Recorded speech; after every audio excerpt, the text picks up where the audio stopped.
Okay, so we've written down powerlessness and unmanageable. We have a list, 10 or more ways I'm powerless over whatever it is that I am planning on working on, and 10 or more ways that my life becomes unmanageable about me trying to exert power over that thing that I'm powerless over. And so I leave a few pages empty because when I start to see the power of these steps, I can take anything through these steps and work on it. So I'm going to go back and I'm going to skip a few pages and I'm going to go and write down the date and step 2. Came to believe that a power greater than myself could restore me to sanity. A lot of people will argue about this. I'm not insane. Yeah, you'll see how I'll see how I can become insane when I look up the definition of sanity. So I look up the definition of sanity and sanity. So I have something to compare it to. And then I write down 3 or 4 definitions because I really do want to dive deeper. I want to dig deeper. I want to see how other people view this. Some of my favorite definitions of insanity, and of course, one of the most popular ones is doing the same thing over and over and expecting different results. And then there's another one that I really like about the desire to change the past or to know the future. So intellectually, I understand I can't change the past. The past is past, done is done.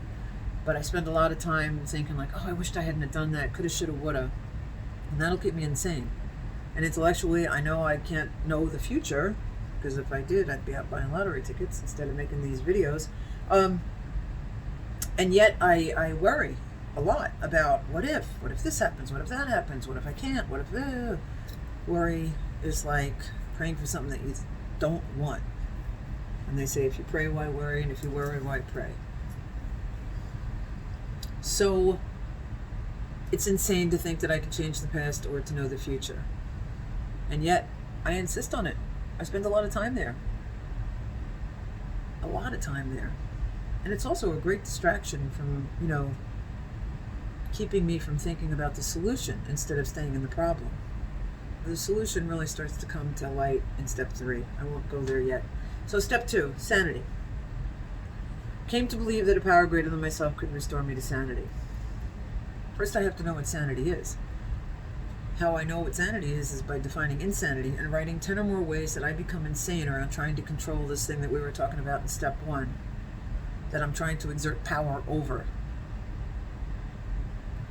How do I become insane? A lot of the information for this is going to be in step 1 in the unmanageable list. Because a lot of those things that I'm looking at in the unmanageable list are things that I've done over and over and over again. That's insane. It's unmanageable. It didn't work. What makes me think I would do it again? Oh, I know. Wait.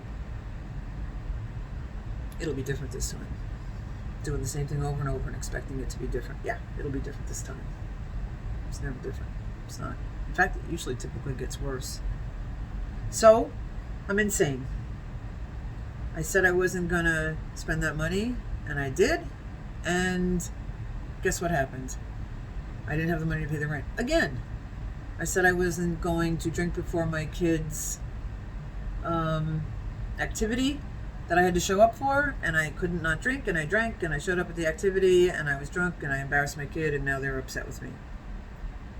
I said I was going to pick them up after school, and I couldn't not drink, and then I forgot, passed out, whatever, didn't pick them up at school. The teacher had to drive them home.